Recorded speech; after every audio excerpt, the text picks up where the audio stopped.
truth is, I haven't actually published a book in almost a year.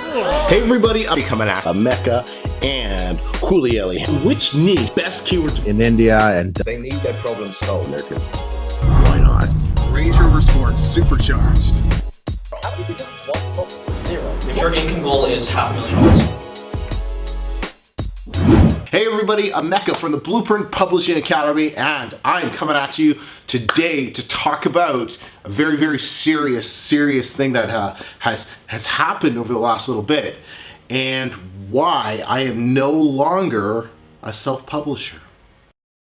If you're brand new to the channel and this is your first time watching me, please, if you want to learn 3 things: how to increase your income so you can go and take back your freedom, so you can design your ultimate lifestyle, smash the subscribe button, say what's up to me in the comments, and turn bell notifications on while you're at it, because you never want to miss another video. Today we're talking about self-publishing, and specifically we're talking about why you do not want to be a self-publisher. You want to run a self-publishing business, and there's a big difference. So let's get into that. What makes self-publishing so great? A couple things come to mind. One, it can be a very, very passive income, to the point of about 90%, where you're gonna have money coming in every single month, and there's very, very little work you have to do to it. Another thing is it doesn't involve a lot of capital. You can start a self-publishing business. You can start a 6-figure self-publishing business for a few $100s. 3, the learning curve is super easy. If you were like me and you didn't know a ton about the whole online space when you're starting off, you can start a 6-figure self-publishing business as well. And it's an amazing opportunity. Self-publishing has given myself freedom from ever having to work. It's, more importantly, given my wife the freedom so she can, help look after the kids, spend time with her family, and do whatever she wants to do throughout the day and not have to worry about money. It's given all of the students that I've worked with, endless opportunities to go out and do the things that they want to do with their lives.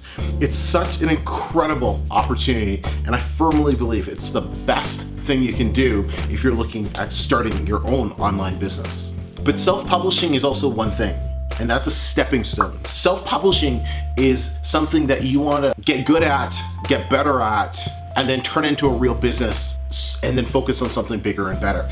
It's really a stepping stone into something so much bigger, and it's okay if you don't know what that bigger thing is. When I first started self-publishing years ago, I had no clue I was gonna be here on YouTube talking to you about this very topic right now. I knew one thing though: I hated my job and I needed more money. That's 2 things. I knew those, and I knew self-publishing was gonna help free me up from that, and that's exactly what it did. But then as self-publishing grew, as my income grew, I saw other opportunities and I took advantage of them. And now I'm doing something that I absolutely love to do, talking into a camera, hoping people watch this video, and it's given me so much more than I ever could have imagined. And I'm passionate about helping people understand you're not going to be publishing forever.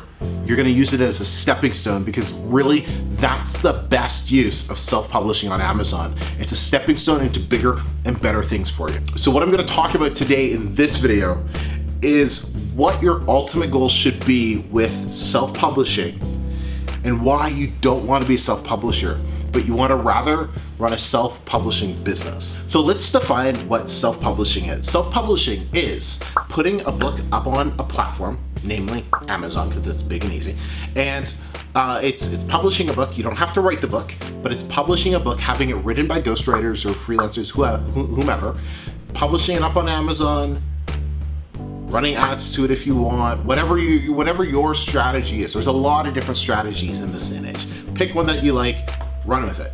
But it's putting it up there, people buy it, Amazon pays your royalties for it. Ebooks, paperbacks, audiobooks, we're talking all 3 platforms here. But what you don't want to do is replace one job with a self-publishing job, because that defeats the entire purpose of running a business. Most self-publishers, they run into this scenario where they are the one-man or one-woman show. They're doing everything themselves. Yes, they might have a cover designer, or they might have a freelancer or ghostwriter write the book for them, but everything else they're doing, they're formatting the book, they're uploading the book, they're hitting publish, they're running ads themselves, they're doing all of that themselves. That's a job because you're trading money for time. You're just doing it on a different scale now. The money's a lot better than what you were probably doing, but you're still wasting a lot of time. And that's my problem. Let me bring you into my 7th month of being a self-publisher, of having a self-publishing job, and explain what happened. I had started creating a lot more bundles, and I was really looking at scaling my income. And I formatted one bundle. It was only 3 or 4 books. It wasn't big by any means, but that 3 or 4 books of programming books drove me insane. Literally, it broke me. Things were not going right. This was not working, and it was just a big mess. It was taking me way too long to do something I hated. Could I have kept doing it? 100%. But as an entrepreneur, as a business owner, I understood exactly what had to happen. I had to have staff now. I knew that I was doing some tasks that I could hire somebody else to do for me, do better and quicker, so I could focus on the bigger and more important things. At that time, it was finding more profitable keywords, niches to get into, focusing on building my brands, those type of things, not formatting some bundles. And so that's when I hired my first assistant. I can't remember her name. She only lasted 4 months. But Miss Who only lasted 4 months was a lifesaver. She really helped me scale the business because she allowed me to have a lot more time. So she now started formatting all my books, started uploading my books. There were mistakes. I had to catch them. I had to train her, and all in all, and then eventually she quit and kind of screwed me over because now I had to do it all myself. But hey, that's working with staff, and that's what happened. But during the 4 months of working with her, I quickly realized I'm doing this all wrong.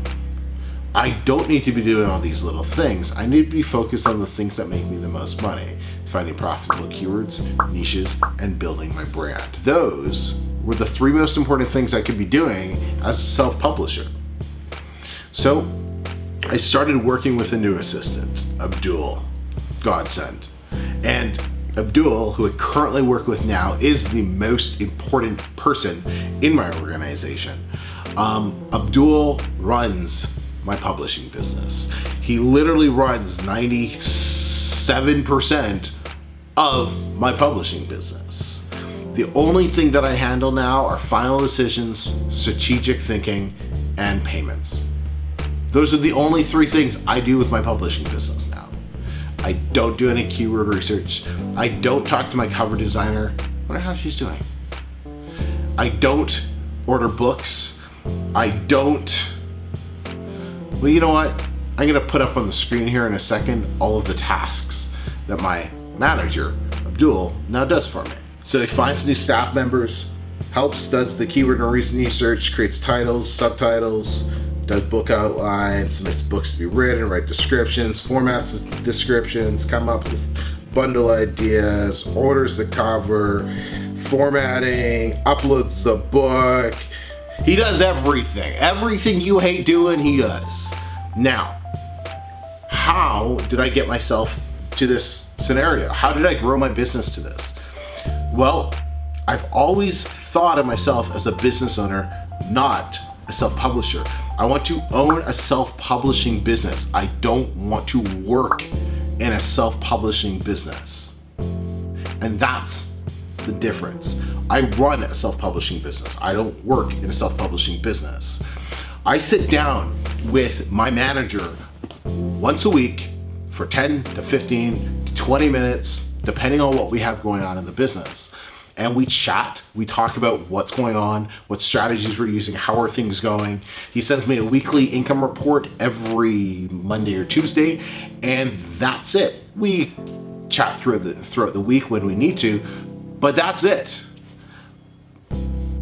And that's all the time I have to focus on my publishing business that generates just over 6 figures a month now, or over $100,000 a year now. And I want you to think right now, what if you were able to grow your business to the point you had somebody else running it, and you spend maybe 5 hours a month on this business, but that makes you over $100,000 a year. What could that do for your life?